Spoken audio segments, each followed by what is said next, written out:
박앵커의 출근 전입니다. 오늘 살펴볼 이슈는 무엇일지 열어보도록 하겠습니다. 변수가 아닌 상수를 보라. 흔들리는 섹터에 대해서 우리가 중심을 잡고 갈 상수는 무엇인가를 좀 살펴보고자 내용을 준비해 봤습니다. 바로 반도체에 대한 이야기입니다. 제조업 부활의 신호탄이 될 것으로 예상을 했었던 반도체 섹터, 우리의 기대에 못 미치는 흐름이 계속해서 나타나죠. 연초 급등 이후 쉬어가는 움직임, 조정하는 움직임이 계속 이어지고 있습니다. 반도체 3주간 가장 크게 밀려나고 있는 상황인데요. 삼성전자는 들어가 있지 않지만 하이닉스 포함해서 한 40여 개 종목이 들어가 있는 KRX 반도체 지수 9.7% 3주간 밀렸고요. 삼성전자와 하이닉스 포함해서 50여 개 종목이 들어가 있는 KRX 정보기술도 8% 이상 밀렸습니다. 이들이 떨어진 이유로는 연초 급등에 대한 부담, 반도체 수급난, 그리고 인플레이션, 금리 인상에 대한 불안감, 우리가 지겹도록 얘기했던 그것들입니다. 그리고 외국계 자금이 아시아권에서 반도체 대형 종목들에서 빠르게 자금을 빼는 것도 부담이 되겠죠. 힘듭니다. 어렵고요. 그럼에도 불구하고 우리는 반도체에 대해서 집중을 하고 살펴볼 수밖에 없는 건 우리 포트 내 이들 종목군이 언제나 들어가 있기 때문인 거죠. 이슈를 점검해본다면요. 우리가 휴장하고 돌아오면 이번에 2차 글로벌 반도체 대책 회의가 있죠. 1차 회의에서는 바이든 행정부 명분을 강조했고 2차에서는 이제 구체적인 요구가 있을 것이다라고 예상을 하고 있습니다. 삼성전자, TSMC, 인텔 등이 또다시 초청을 받았고요. 한미 정상회담을 앞두고 나서 바로 이 글로벌 반도체 대책 회의가 있기 때문에 20조의 투자 계산서 재압박이 있을 것이다라고 시장은 예상하고 있습니다. 그렇기 때문에 좀 주목이 되는 거죠. 넘겨볼까요? 한미 정상회담을 하루 앞두고 있는 일이기 때문에 삼성이 여기서 투자 계획을 공식화하고 구체적으로 발표를 한다면 분명 윤활유가 되겠죠. 시장에서는 이미 많이 거론이 됐고 삼성도 어느 정도 준비를 하고 있다라고 언론 보도가 나오는 게 텍사스주 오스틴 파운드리 공장 증설 검토입니다. 약 20조 원, 우리가 계속해서 체크했었던 내용이고요. 업계에서는 삼성 투자 발표 늦추기 어려울 거야 라고 말하고 있습니다. TSMC는 40조, 인텔은 22조 원의 투자 계획을 이미 발표했기 때문인 거죠.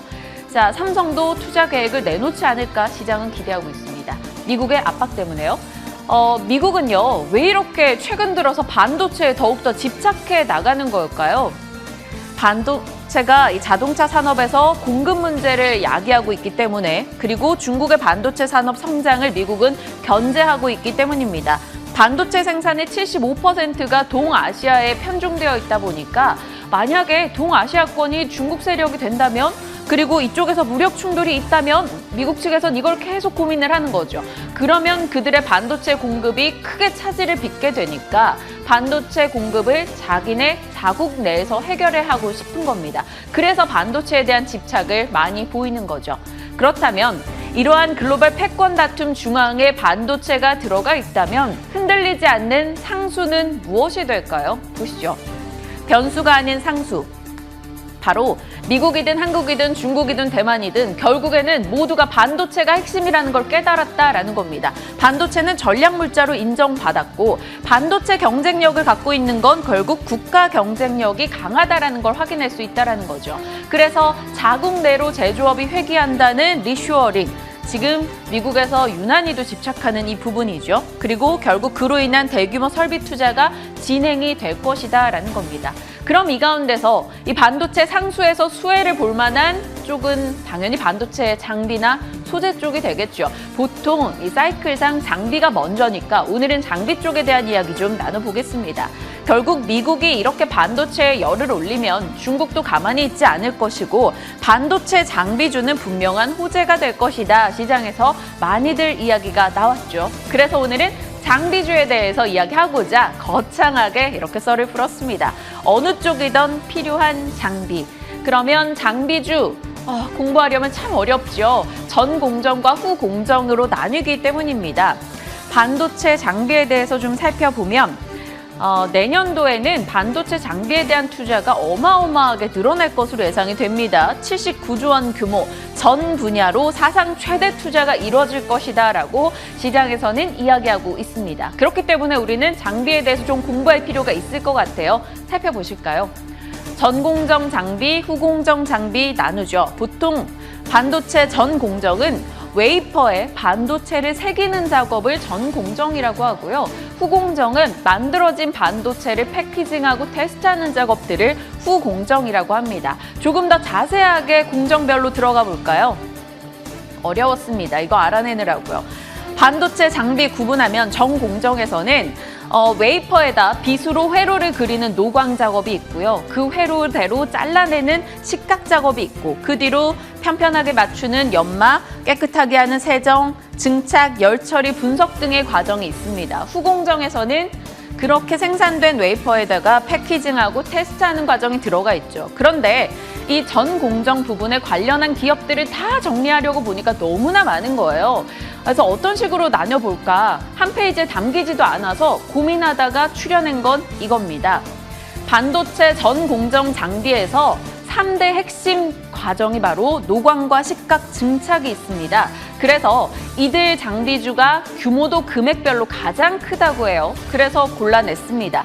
노광은 사실 독점입니다. ASML, 네덜란드 회사가 독점을 하고 있죠. 삼성전자도 ASML에서 연 한 6대 정도씩 장비를 사온다고 하는데 겨우 6대 하지만 한 대당 1,500억짜리 장비이기 때문에요. 일단 노광은 국내에서 관련한 기업이 없습니다. 식각. 1위는 램리서치고요. 국내에서는 장비 업체들 원익 IPS, 테스나, 유진테크, AP 시스템 우리 많이 들어봤던 기업들이 쭉쭉쭉 거론됩니다. 그리고 나서 증착 장비에서는 유진테크, 테스, 주성엔지니어링, 원익 IPS, 야스 일부 좀 겹치는 기업들이 분명히 있죠. 그리고 기타 장비는 이 3대 장비 외에도 다른 공정 내에서 좀 유명한 기업들 코미코, PSK, 한양 ENG, 테라세미콘 등이 거론되고 있습니다. 전 공정이고요. 후공정으로 간다면 후공정은 그래도 공정 자체가 조금 짧아서 패키징에서는 LB세미콘, 네페스, SFA 반도체, JT 등이 거론되고요. 테스트 장비주로는 테스나, 유니테스트, DY, 테크윙 등이 됩니다. 많이 고민되실 거예요. 이 많은 것 중에 뭘 골라야 되나? 일단은 캡처하셔서 어떤 기업들이 해당되는지 한번 스스로 서치하는 것도 필요하실 것 같고요. 그래서 뇌피셜 통해서 이 많은 장비 중에 뭐가 좋아요? 라고 질문을 보내봤습니다.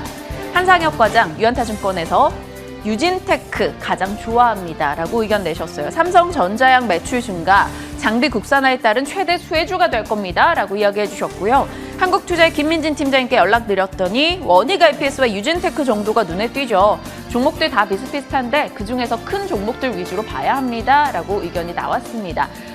일단 유진테크와 원익 IPS 흐름 기억하면서 저희 앞선 종목들도 잘 체크해보는 것 필요할 것 같아요.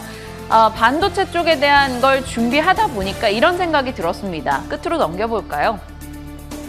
기회를 잡는 건 지금 공부한 사람들에게 가능하다. 이 뻔한 얘기입니다. 사실 반도체 섹터 너무 지금 힘들잖아요. 그리고 시장 자체도 흔들리고요. 그럴 때 조금 시간 많이 들여야 되는 장비주, 소재주 이런 것들 한 번씩 체크해 보시면서 내가 어떤 장비가 마음에 드는지 그 안에서 어떤 수급이 들어오고 있는지 이런 것들 한 번씩 점검하시는 건 어떨까 싶습니다. 저도 같이 해나가도록 할게요. 오늘은 반도체 장비주에 대한 이야기 나눠봤습니다. 박앵커의 출근 전이었습니다.